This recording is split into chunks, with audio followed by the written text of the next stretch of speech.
dans l'Yonne avec Laura Déon qui est avec nous pour nous en dire un petit peu plus sur les incroyables comestibles. Alors déjà, on va être honnête, incroyables comestibles, c'est pas tout à fait français. C'est quoi au départ? Oui, c'est anglais, c'est né dans la ville de Tordon.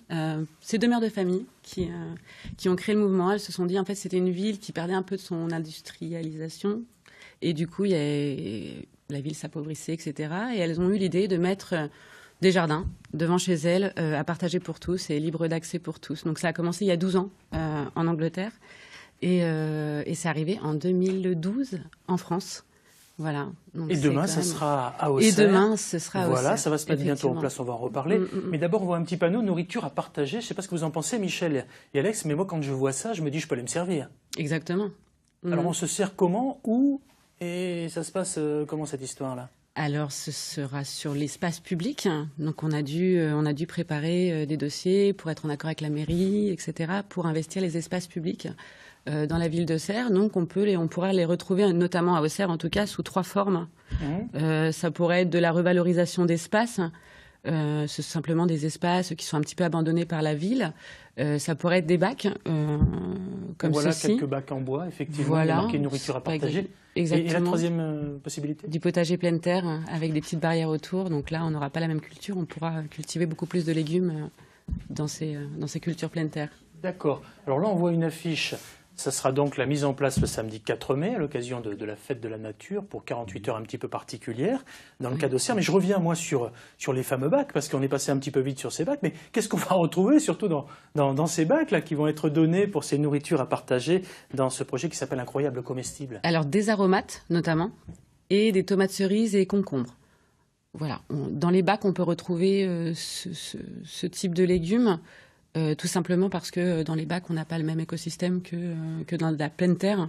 Du coup, on ne peut pas tout mettre dedans. Alors, c'est une vraie revalorisation d'espace, hein, c'est le moins qu'on puisse dire. Exactement. Maintenant, on peut se demander qui va entretenir les bacs? Ben, les citoyens.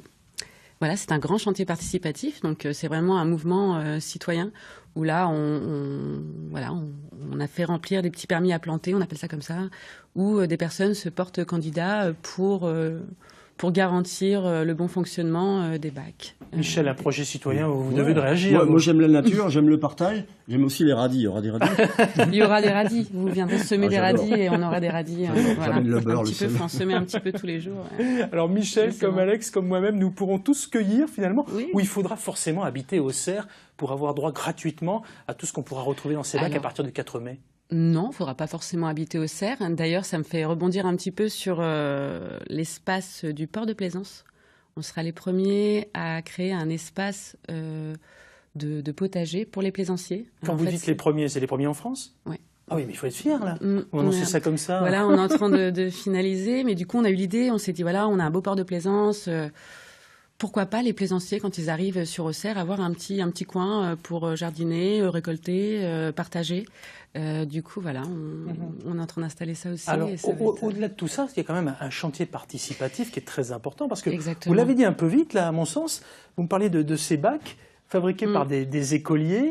Ce sont des écoles qui participent, c'est ça? Non, pas pour les bacs. Alors, pour les bacs, ce sont des ateliers qu'on met en place, soit par la Jeune Chambre économique, soit par des conseils de quartier, soit par des équipements de quartier.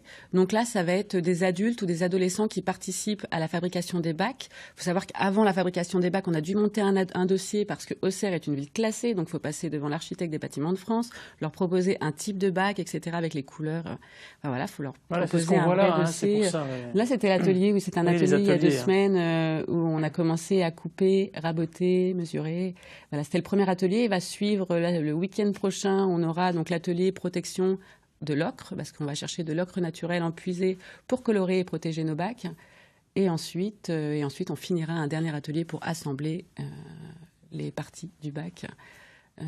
Pour enfin les installer le 4 mai. Alors, ce qui nous intéressait, Laura Déon, au travers de l'exemple d'Auxerre, c'est en fait ce côté citoyen, ce côté participatif. On se dit, il y a peut-être des gens qui nous regardent un peu partout en Bourgogne-Franche-Comté, j'espère, et sur les écrans connectés aussi. Pourquoi finalement ma commune ne participerait pas à ça? Qu'est-ce qu'il faut faire? Comment ça se passe? Est-ce qu'il y a un site internet où on retrouve par exemple ces incroyables comestibles pour avoir des explications, des fiches, etc. Vous avez le Incroyable Comestible France, ils ont un site internet référencé où vous pouvez trouver un petit peu les étapes. à mener pour installer des incroyables comestibles dans sa ville ou son village. Après, vraiment, chaque ville et chaque village est vraiment différente. Voilà, les administrations sont différentes. Donc, du coup, il faut vraiment connaître son territoire et savoir comment mener l'action. À Auxerre, c'est une petite ville à taille humaine. Alors justement, il y a beaucoup de volontaires.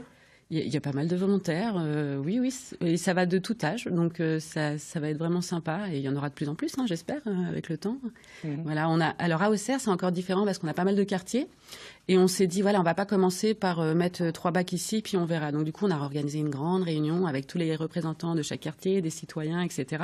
On leur a fait des tables, et chaque quartier a travaillé avec une carte de son quartier sur la table, et ils ont décidé ensemble de savoir où ils aimeraient avoir des bacs ou de la revalorisation d'espace ou bien de la culture pleine terre. Donc du coup, on a fait une première étape, et ça, c'est le grand projet auxerrois. On a 40 espaces en projet sur les incroyables comestibles. Alors, ça se fera pas demain. Ouais.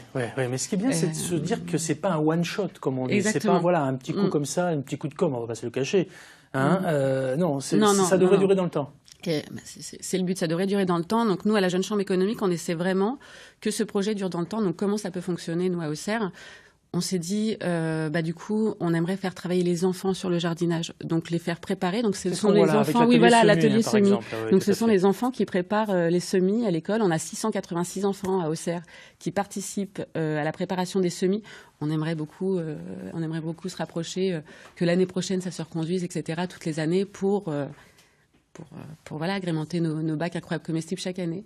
Incroyable comestible, c'est à Auxerre, c'est incroyable et c'est pourtant bien vrai parce que c'est totalement gratuit pour ceux qui vont aller chercher, comme Michel, leurs légumes. Bien sûr, les radis. Pourquoi pas les radis. En tout cas, c'est un esprit de générosité et de partage, c'est gratuit pour tous. Il y a 600 villes en France, j'ai regardé, qui font ça, et bientôt d'autres suivront votre exemple. Rendez-vous sur le net, incroyable comestible, pour en savoir un petit peu plus. En attendant, on va jouer, un petit avant-goût de ce que vous allez nous faire, Alex, dans quelques minutes. Main sur le buzzer tous les 3. Attention, même vous, Michel, vous avez le droit de jouer. C'est pas des radis, la réponse, je vous le dis. Je suis une salade de saison, autrefois récoltée dans la nature en 3 syllabes et mon nom commence par un P, vous me dites?